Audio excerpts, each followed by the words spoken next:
Hello everyone, welcome back to Turning Point. ఈరోజు SSC GD test number 6 MCQs చూసేద్దామండి general awareness గురించి. For which country did former cricketer Roger Binny played cricket? ఏ కంట్రీకి మనకి rose Binny గారు cricket ఆడారు అని అడుగుతున్నారు. మరి ఆప్షన్ చూసుకుంటే మనకి first option New Zealand, second option Australia, third option India, మరి ఫోర్త్ ఆప్షన్ వచ్చేసి ఇంగ్లాండ్ అండి. మనకి ఏ కంట్రీకి ఆడారు అంటే ఇండియాకండి. మనకి ఇండియాకి రోజ్ బిన్నీ గారు 1985 వరల్డ్ కప్ మనకి ఇండియా గెలవడం జరిగింది. 1985 వరల్డ్ కప్ మనకి ఇండియా గెలవడం జరిగింది. ఆ వరల్డ్ కప్లో మనకి ఆల్రౌండర్గా ఉండింది మనకి రోజ్ బిన్నీ గారు అండి. ఆల్రౌండర్గా ఉండింది మనకి రోజ్ బిన్నీ గారు. రోజ్ బిన్నీ గారు తన క్రికెట్ కెరియర్లో ఇండియా కోసం 27 టెస్ట్ మ్యాచ్లు ఆడారండి. 27 టెస్ట్ మ్యాచ్లు ఆడారు మరియు 72 ఓడీస్ కూడా ఆడారండి. 72 ఓడీస్ కూడా మనకి రోజ్ బిన్నీ గారు ఇండియా కోసం ఆడడం జరిగింది. He is one of the successful cricketer in Indian టీంలో మనకి రోజ్ బిన్నీ గారు ఒక సక్సెస్ఫుల్ క్రికెటర్గా కూడా అనుకోవచ్చండి. మరి నెక్స్ట్ క్వశ్చన్ చూసుకుంటే మనకి పెరానోమీటర్ ఎప్పుడు యూజ్ చేస్తారు, ఎక్కడ యూజ్ చేస్తారు, దేనికోసం యూజ్ చేస్తారు అంటే మనకి పెరానోమీటర్ అనేది సోలార్ ఇర్రేడియన్స్ని మెజర్ చేయడానికి మనం యూజ్ చేస్తారు. సోలార్ ఇర్రేడియన్స్ అంటే ఏంటి, ఎలా మెజర్ చేస్తారు ఈ సోలార్ ఇర్రేడియన్స్ని అంటే మనకి సన్ నుంచి డైరెక్ట్గా సన్ నుంచి వస్తే సన్లైట్ అండి. మనకు సూర్యకాంతి అంటాం కదా, ఈ సన్లైట్ని వాళ్ళు మన భూమి మీద పడుతుంది కదా, డైరెక్ట్గా సన్లైట్ మన ఎర్త్ మీద పడినప్పుడు అలాంటప్పుడు మనకి ఒక స్క్వేర్ యూనిట్కి ఎంత సన్లైట్ వస్తుంది అని మెజర్ చేయడానికి యూజ్ చేసేదే పెరానోమీటర్ అండి. ఒక స్క్వేర్కి ఎంత సన్లైట్ వస్తుంది, స్క్వేర్ పర్ యూనిట్ అని కూడా పిలుస్తాము.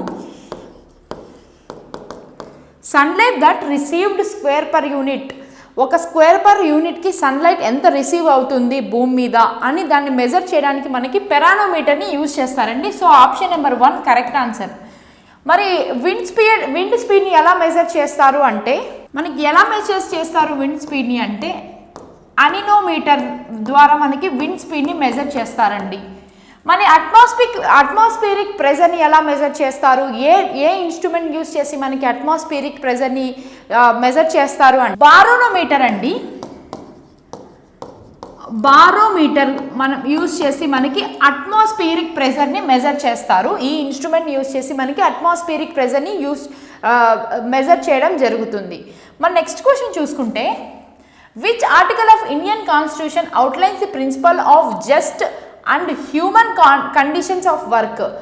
ఏ ఆర్టికల్ ద్వారా మనకి హ్యూమన్ కండిషన్స్లో కూడా వర్క్ చేయాల్సిన అవసరం లేదు అని చెప్పే ఏ ఆర్టికల్ మనకి ఏ కాన్స్టిట్యూషన్లో ఏ ఆర్టికల్లో ఉంది అని అడుగుతున్నారు. మరి అలా చూసుకుంటే మనకి option number 1 article number 46, option number 2 article number 42, option number 3 article number 48, మరి ఆప్షన్ నెంబర్ 4 వచ్చేసి ఆర్టికల్ నెంబర్ 41. ఏ ఆర్టికల్ ప్రకారం మనకి వర్క్ చేయకోకుండా వర్క్ ఇవ్వచ్చు, ఎలాంటి కండిషన్స్లో మనకి ఎక్స్క్యూజెస్ ఇవ్వచ్చు అని అడుగుతున్నారు. మరి ఆన్సర్ చూసుకుంటే ఆర్టికల్ నెంబర్ 42 అండి. ఆర్టికల్ నెంబర్ 42 ప్రకారం మనం మెటర్నిటీ లీవ్స్, ఉమెన్స్కి మనకి మెటర్నిటీ లీవ్స్ని గ్రాంట్ చేసే అవకాశం ఉందండి. హెల్త్ ఇష్యూస్ కానీ ఎలాంటి ఇష్యూస్కైనా మనకి ఆర్టికల్ నెంబర్ 42 ప్రకారం మెటర్నిటీ లీవ్స్ని అప్రూవ్ చేసే రైట్ మనకి ఆర్టికల్ నెంబర్ 42 ఇవ్వడం జరిగింది కాన్స్టిట్యూషన్లో. మరి నెక్స్ట్ క్వశ్చన్ చూసుకుంటే what was the role of prime minister in planning commission? Planning కమిషన్లో మనకి మన ప్రైమ్ మినిస్టర్ గారికి ఎటువంటి రోల్ ఉంటుంది అని అడుగుతున్నారు. మరి ఆప్షన్ చూసుకుంటే మనకి secretary, dialogue partner, ex officio chairman and ex officio member. ఎలాంటి రోల్ ఉంటుంది మనకి ప్రైమ్ మినిస్టర్కి అంటే option number 3 ex officio chairman అండి. ఎక్స్ అఫిషియో చైర్మన్ రోల్ మనకి ప్లానింగ్ కమిషన్లో ఉంటుంది ప్రైమ్ మినిస్టర్కి. అసలు ఈ ఎక్స్ అఫిషియో చైర్మన్ ప్లానింగ్ కమిషన్లో ఏంటి, అసలు ప్లానింగ్ కమిషన్ అంటే ఏంటి, ముందు ఎలాంటి ప్లానింగ్ కమిషన్ ఉంది, మరి ఇప్పుడు ఎలాంటి ప్లానింగ్ కమిషన్ ఉంది కంట్రీలో అంటే మనకి నరేంద్ర మోడీ గారు రాకముందు వరకు అంటే 2014 వరకు మనకి 5 year ప్లాన్స్ అనేవి ఉన్నాయండి. 5 year ప్లానింగ్ కమిషన్స్ అని ఉన్నాయి. 5 year ప్లాన్స్ అని కూడా పిలుస్తాం మనం. దీన్ని ఎప్పుడు స్టార్ట్ చేశారు అంటే 1951లో మనకి స్టార్ట్ చేశారు ఈ 5 year ప్లాన్స్ అనేవి కంట్రీ డెవలప్మెంట్ కోసం మనకి స్టార్ట్ చేశారు. ఎప్పుడు ఎవరు ప్రైమ్ మినిస్టర్గా ఉండినారు ఆ టైంలో అంటే మనకి జవహర్లాల్ నెహ్రూ గారు ప్రైమ్ మినిస్టర్గా ఉండినారు.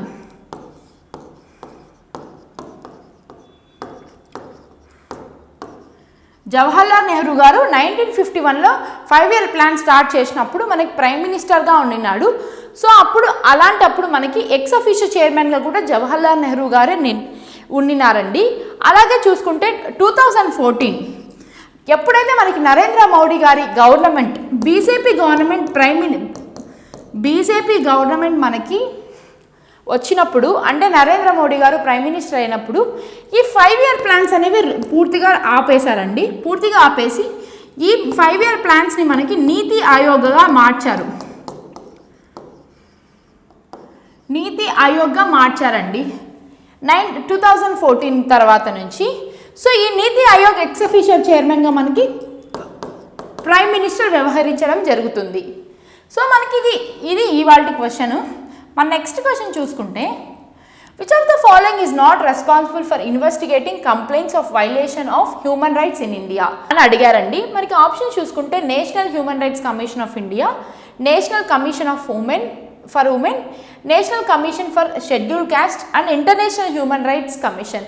మనకి హ్యూమన్ రైట్ వైలేషన్ జరుగుతుందండి మనకి ఇండియాలో. వాళ్ళు ఇక్కడ స్పెసిఫిక్గా ఇండియాలో అని అడిగారు. హ్యూమన్ రైట్ వైలేషన్ జరుగుతుంది. మానవ హక్కుల్ని ఉల్లంఘించినప్పుడు అది మనకి మెయిన్గా ఇండియాలో మానవ హక్కుల్ని ఉల్లంఘించినప్పుడు ఎవరు రెస్పాన్సిబుల్ కాదు అంటే మనకి ఇంటర్నేషనల్ హ్యూమన్ రైట్స్ కమిషన్. ఇది ఓవరాల్ అండి మనకి గ్లోబ్ మొత్తం వరల్డ్ మొత్తంలో ఉన్న అన్ని కంట్రీస్లో హ్యూమన్ రైట్స్ వైలేషన్ జరిగినప్పుడు మనకి ఇంటర్నేషనల్ హ్యూమన్ రైట్స్ కమిషన్ అనేది మనకి సీన్లోకి వస్తుంది. సో మనకి దానికి రిలేటెడ్ కాదు. మనకి విత్ ఇన్ ద కంట్రీ కాబట్టి నేషనల్ అని మెన్షన్ చేసినారు కాబట్టి ఈ మూడు మనకి రిలేట్ అవుతాయండి. ఈ మూడు మనకి రిలేట్ అవుతాయి. సో మనకి రిలేట్ కాంది ఏది అంటే ఇంటర్నేషనల్ హ్యూమన్ రైట్ కమిషన్ అనేది రిలేటెడ్ కాదు కాబట్టి మనకి ఆప్షన్ నెంబర్ 4 కరెక్ట్ ఆన్సర్ అండి. In which of the following years were Treaty of Basin signed between British East India Company and Bajirao to the Marathi Peshwa? ఏ ఇయర్లో మనకి treaty of బేసిన్ని sign చేశారు మరాఠీ పేష్వా బాజీరావు 2 గారు ఏ సంవత్సరంలో మనకి బ్రిటిష్ ఇండియాతో సైన్ అప్ చేశారు అని అడుగుతున్నారు. మరి ఆప్షన్ చూసుకుంటే మనకి ఫస్ట్ వన్ వచ్చేసి 1835, second one 1802, third one 1824 and 1818. ఇయర్లో మనకి సైన్ చేశారు అంటే 1802లో అండి. 1802లో మనకి మరాఠా పేష్వా అయిన బాజీరావు 2 గారు బ్రిటిష్ ఈస్ట్ ఇండియా కంపెనీతో సైన్ అప్ కావడం జరిగింది. దేనికోసం అంటే బిజినెస్ పర్పస్ కోసం, ఆ ఏరియాని డెవలప్ చేయడం కోసం బ్రిటిష్ ఈస్ట్ ఇండియా కంపెనీకి వాళ్ళు అప్రూవ్ ఇవ్వడం జరిగింది 1802లో అండి. సో ఆప్షన్ నెంబర్ 2 కరెక్ట్ అండి. Next, which organic leaveners is used in baking industry to make breads, pastries and cakes? ఎలాంటి మెటీరియల్ యూజ్ చేస్తారు బేకింగ్ ఇండస్ట్రీలో మనకి కేక్స్ కానీ పేస్ట్రీస్ కానీ అలాగే దాని తర్వాత బ్రెడ్ యూజ్ చేయడానికి ఎలాంటి లీవెనర్ యూజ్ చేస్తారని అడుగుతున్నారు. మరి ఆప్షన్స్ చూసుకుంటే మనకి ఈస్ట్, మోల్డ్స్, స్మిట్స్ అండ్ రస్ట్. ఏది యూజ్ చేస్తారండి బేకింగ్ ఇండస్ట్రీలో ఎక్కువగా అంటే మనకి ఈస్ట్ అనేది ఒక ఫంగి అండి. ఈస్ట్ అనేది ఒక ఫంగి. ఇది మనకి ఈస్ట్ అనేది మన మేకింగ్ ప్రాసెస్లో ఈస్ట్ని కానీ యాడ్ చేసి బేక్ చేయడం వల్ల మనకు బ్రెడ్ కానీ కేక్స్ కానీ చాలా సాఫ్ట్గా మరియు ప్లఫీగా రావడం జరుగుతుంది. ఈ ఈస్ట్ అనేది ఒక ఫంగి అండి. ఇది మనకి ఈ ఈస్ట్ని యూజ్ చేసిన తర్వాత ఆ బ్రెడ్ అనేది చాలా ప్లఫీగా రావడాన్ని ఆ ప్రాసెస్ని మనం ఏమంటామంటే ఫర్మెంటేషన్ అంటామండి. ఫర్మెంటేషన్ అని కూడా పిలుస్తాం ఆ ప్రాసెస్ని. మనకి ఈ ఈస్ట్ అనేది యూనిసెల్యులర్ ఆర్గాన్ అండి. యూనిసెల్యులర్ ఆర్గాను మనకి ఈస్ట్ అనేది. సో మనకి ఫంగే మెటీరియల్ ఫర్మెంటేషన్ ద్వారా మనకి బ్రెడ్ అనేది చాలా సాఫ్ట్గా ప్లఫీగా రావడం జరుగుతుంది. సో బేకింగ్ ఇండస్ట్రీలో చాలా కామన్గా యూజ్ చేసేది మనకి ఈస్ట్ అండి. During which period were coal mines nationalized in India? During which period were coal mines nationalized in India?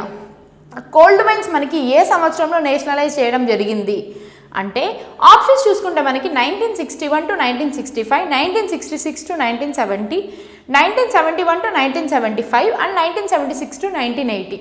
ఏ సంవత్సరంలో మనకి కోల్డ్ మైన్స్ అన్ని నేషనలైజ్ చేశారు, ఎందుకు నేషనలైజ్ చేశారు అంటే మనకి ఇయర్ 1971 నుంచి మనకి 75 వరకు ఈ పీరియడ్ ఆఫ్ టైంలో మనకి కోల్డ్ డిమాండ్ పెరిగిపోవడం జరిగిందండి. కోల్డ్ డిమాండ్ పెరిగిపోవడం జరగడంతో మనకి ఆ డిమాండ్ రీచ్ కావడానికి కావాల్సింది ఏంటి అంటే గవర్నమెంట్ కూడా ఇన్వాల్వ్ అయ్యి కోల్ మైన్స్ని వాటి యొక్క ప్రొడక్షన్ని పెంచడానికి కోసం మనకి ఈ సంవత్సరం ఈ పాయింట్ ఆఫ్ టైంలో మనకి నేషనలైజ్ చేయడం జరిగింది coal mines to reach the demands of coal. To reach the demands ఆ టైంలోనే మనకి స్టీల్ అనేది రావడం జరిగింది. సో కాబట్టి మనకి steel demands coal mines demands అనేవి పెరిగిపోవడంతో మనకి 1971 నుంచి 75లో అన్ని కోల్ మైన్స్ని నేషనలైజ్ చేయడం జరిగిందండి. Which of the following classic dances use the Pung as the most important instrument? Pung అనే ఒక వాయిద్యాన్ని ఏ క్లాసిక్ డ్యాన్స్లో యూజ్ చేస్తారని అడుగుతున్నారు క్వశ్చన్లో. మరి ఆప్షన్స్ చూసుకుంటే option number 1 Kathakali, option number 2 Odissi, option number 3 Kathak and option number 4 Manipuri. ఏ క్లాసిక్ డ్యాన్స్లో పంచ్ అనే ఇన్స్ట్రుమెంట్ యూజ్ చేస్తారు అంటే మనకి మణిపురిలో అండి. మణిపురి అనే డ్యాన్స్ ఫామ్ అనే క్లాసిక్ డ్యాన్స్ ఫామ్లో మనకి పంజ్ని యూజ్ చేస్తారండి. ఈ ఇన్స్ట్రుమెంట్ని మనకి యూజ్ చేస్తారు మణిపురి డ్యాన్స్ ఫామ్లో. మన నెక్స్ట్ క్వశ్చన్ చూసుకుంటే Dalchand Sharma is an eminent pakhawaj exponent of which of the following gharanas? ఏ ఫాలోయింగ్ ఘరానాస్లో మనకి ఈ దాల్చిన్ శర్మ అనేవాడు ఇంపార్టెంట్ అని అడుగుతున్నారు. మరి రాంపూర్, సహవాసన్, నాథద్వారా, అర్తుల్ అండ్ జైపూర్, లక్నో. ఆన్సర్ మనం చూసుకుంటే నాథద్వారా అనే ఈ దీంట్లో మనకి దాల్చిన్ శర్మ అనేవాడు పంకజ్వాన్ ఎక్స్పోర్ట్ ఘరానాస్లో ఉన్నాడండి. Which industry is involve in extracting of raw materials from nature? A industry రా మెటీరియల్స్ నేచర్ నుండి ఎక్స్ట్రాక్ట్ చేస్తుంది, ఆ ఇండస్ట్రీ ఏంటి అని అడుగుతున్నారు. మరి ఆప్షన్స్ చూసుకుంటే మనకి service industry, extractive industry, manufacturing industry and construction industry. మనకు పేరులోనే ఉందండి. ఇక్కడ చూసుకుంటే మనకి ఎక్స్ట్రాక్షన్ ఇక్కడ ఎక్స్ట్రాక్టివ్ ఇండస్ట్రీ. ఎక్స్ట్రాక్షన్ అంటే కలెక్ట్ చేయడం. ఎలాంటి థింగ్స్ కలెక్ట్ చేస్తారు అంటే మనకి ప్లాంట్స్ని కలెక్ట్ చేస్తారు, సాయిల్ని కలెక్ట్ చేస్తారు, వాటర్ని కలెక్ట్ చేస్తారు, అలాగే రబ్బర్ ఉంటుంది కదండి, రబ్బర్ని కలెక్ట్ చేస్తారు. ఇలా డిఫరెంట్ టైప్ ఆఫ్ నేచర్ నుంచి వచ్చే డిఫరెంట్ టైప్ ఆఫ్ న్యాచురల్ రా మెటీరియల్స్ని కలెక్ట్ చేసి వాటితో మనకి సమ్ టైప్ ఆఫ్ ప్రోడక్ట్స్ని ఇవ్వడం జరుగుతుంది. సో ఆ ఇండస్ట్రీని మనం ఎక్స్ట్రాక్టివ్ ఇండస్ట్రీ అంటారు. Collection of raw materials from the nature. How many times had Ganga river been mentioned in Rigveda? ఋగ్వేదాలో మనకి ఎన్నిసార్లు గంగా రివర్ గురించి మెన్షన్ చేశారు అని అడుగుతున్నారు. మరి ఆప్షన్ చూసుకుంటే మనకి option number 1 4 times, 3 times, 2 times and 1 time. ఎన్నిసార్లు మెన్షన్ చేశారు గంగా నది గురించి ఋగ్వేదాలో అంటే మనకి 4 సార్లు ప్రస్తావించారండి గంగా నది గురించి. ఋగ్వేద అనేది వన్ ఆఫ్ ద ఓల్డెస్ట్ వేద అండి. మనకున్న వేదాల్లో ఋగ్వేద అనేది చాలా పాత వేద. ఋగ్వేదలోనే మనకు మనుషుల మనుగడ గురించి తెలపడం జరిగింది. సో మనకి ఆ మనుషుల మనుగడను తెలుపుతూ మనకి గంగా నది గురించి 4 సార్లు ప్రస్తావించడం జరిగిందండి. So option number 1 correct answer. Garib Kalyan Rozgar Yojana was launched in 2025 by the government of India to provide work for dash days. మనకి గరీబ్ కళ్యాణ్ రోజ్గార్ యోజన, ఈ యోజన ఎప్పుడు స్టార్ట్ చేశారు అంటే మనకి కరోనా పీరియడ్లో, కరోనా పాండమిక్లో 20 జూన్ 2020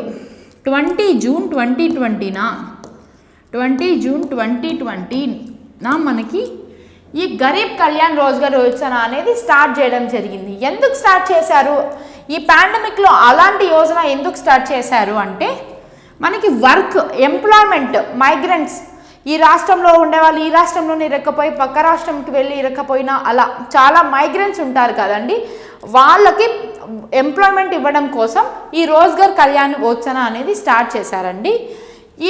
ఈ యోజనలో మనకి 6.3 lakh మైగ్రెంట్స్కి మనకి ఎంప్లాయ్మెంట్ ఇవ్వడం జరిగిందండి.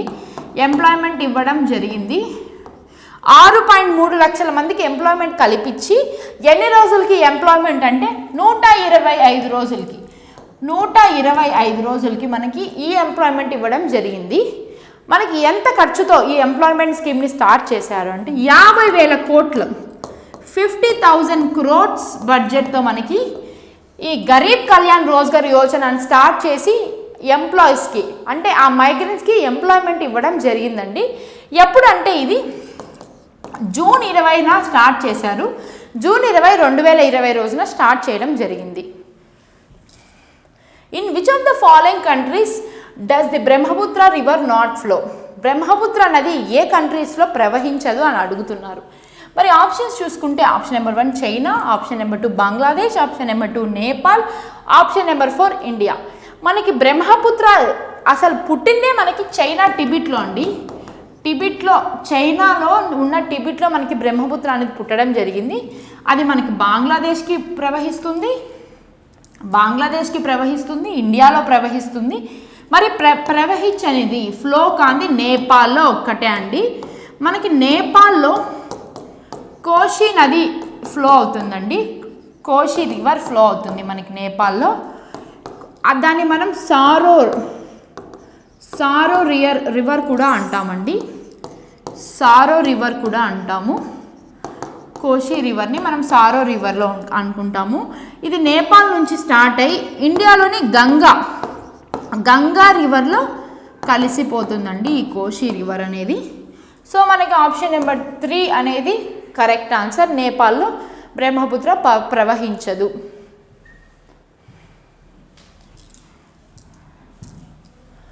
Which key government scheme was launched for the welfare of farmers in 2025? Farmers యొక్క వెల్ఫేర్ కోసము 2025లో ఎలాంటి స్కీమ్ని స్టార్ట్ చేశారు సెంట్రల్ గవర్నమెంట్ వాళ్ళు అని అడుగుతున్నారు. మరి ఆప్షన్స్ చూసుకుంటే PM Kisan Samman Nidhi, soil health care 2.0, eNAM expansion, crop insurance enhancement. మనకి 2025లో ఫార్మర్స్ వెల్ఫేర్ కోసం స్టార్ట్ చేసిన స్కీమ్ ఏదంటే పిఎం కిసాన్ సమ్మాన్ నిధి. పిఎం కిసాన్ సమ్మాన్ నిధి అనేది స్టార్ట్ చేశారు. మనకి ఎంత మనీ ఇస్తారు ఎవ్రీ ఇయర్ ఫార్మర్స్ కంటే 6,000 రూపాయలు ఇస్తారండి. ప్రతి సంవత్సరం రైతులకు 6,000 రూపాయలు వాళ్ళ అకౌంట్లో జమ చేస్తారు. ఈ 6,000తో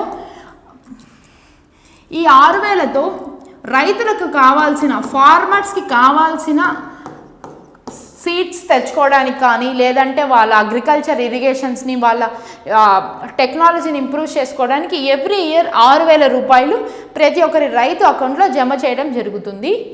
అది మనకి ఏ వెల్ఫేర్ స్కీమ్ కిందికి వస్తుందంటే పిఎం కిసాన్ సమ్మాన్ నిధి అనే వెల్ఫేర్ కిందికి రావడం జరుగుతుందండి.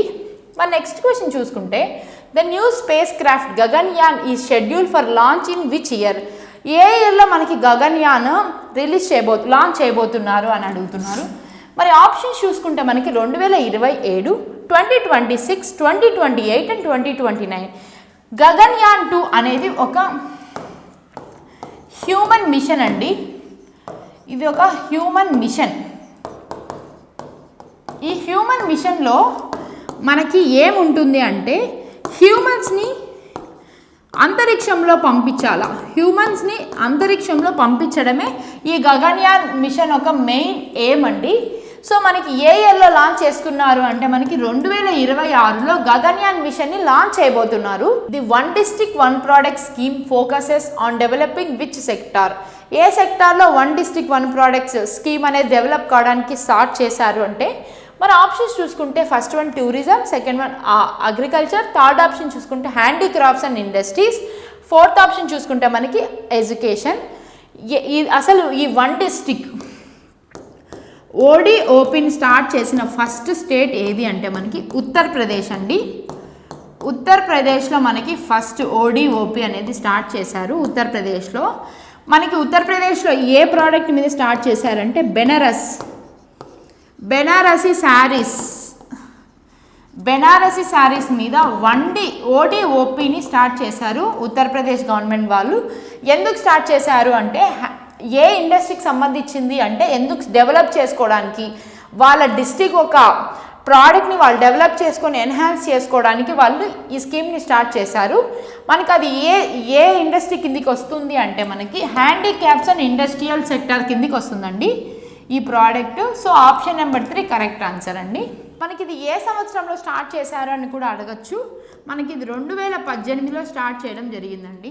2018లో స్టార్ట్ చేశారు ఇది వన్ డిస్ట్రిక్ట్ వన్ ప్రోడక్ట్ అనేది 2018లో స్టార్ట్ చేశారండి. Who became the first female fighter pilot to command a fighter squadron in Indian Air Force in 2025? Who became the first female fighter pilot to command a fighter squadron in Indian Force in 2025? ఎవరు అంటే మనకి option చూసుకుంటే అవని Chaturvedi, భవానా Kanth, Mohana Singh and Gunjan సెక్సానా. ఎవరు అంటే ఆ female fighter pilot అంటే మనకి అవని చతుర్వేది గారండి. ఆప్షన్ నెంబర్ 1 అవని చతుర్వేది గారు అనేది కరెక్ట్ ఆన్సర్ అండి. మరి నెక్స్ట్ క్వశ్చన్ చూసుకుంటే which country hosted bricks summit in 2025? A country host చేసింది మనకి అంటే మనకి ఇండియా హోస్ట్ చేయడం జరిగిందండి.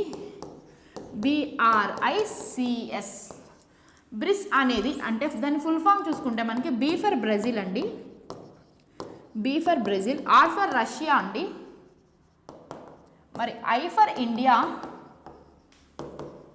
మనకి C ఫర్ చైనా అండి, S ఫర్ సౌత్ ఆఫ్రికా. ఇవి మనకి కంట్రీస్ ఉన్నాయండి. బ్రిక్స్ సమ్మిట్లో మనకి ఈ కంట్రీస్ అన్నీ ఉన్నాయి. సో ఆప్షన్స్ చూసుకుంటే ఆల్మోస్ట్ చైనా ఉంది, సౌత్ ఆఫ్రికా ఉంది, బ్రెజిల్ ఉంది. మనకి 2025లో ఎవరు హోస్ట్ చేశారు అంటే ఇండియా కంట్రీ మనకి 2025లో హోస్ట్ చేయడం జరిగిందండి ఈ బ్రిక్స్ సమ్మిట్ని. అలాగే మనం చూసుకుంటే ఈ బ్రిక్స్ అనేది ఎప్పుడు స్టార్ట్ అయింది అంటే మనకి 2009లో స్టార్ట్ అయిందండి. మనకి సౌత్ ఆఫ్రికా మాత్రం 2010లో జాయిన్ అవ్వడం జరిగింది ఈ ఆర్గనైజేషన్లో. 2010లో మనకి సౌత్ ఆఫ్రికా జాయిన్ అవ్వడం జరిగింది. 2009లో మనకి ఈ ఆర్గనైజేషన్ అనేది స్టార్ట్ అవ్వడం జరిగిందండి. మనకి ఇది కొంచెం ఇంపార్టెంట్ బిట్గానే చూసుకోవచ్చు ఎస్ఎస్సి జీడీ జనరల్ అవేర్నెస్. ఇది ఇవాళ SSC GD general awareness test number 6 అండి. ఏమైనా డౌట్స్ ఉంటే కమెంట్స్లో తెలపండి, రిప్లై ఇవ్వడానికి ట్రై చేస్తాం. Thank you and have a nice day.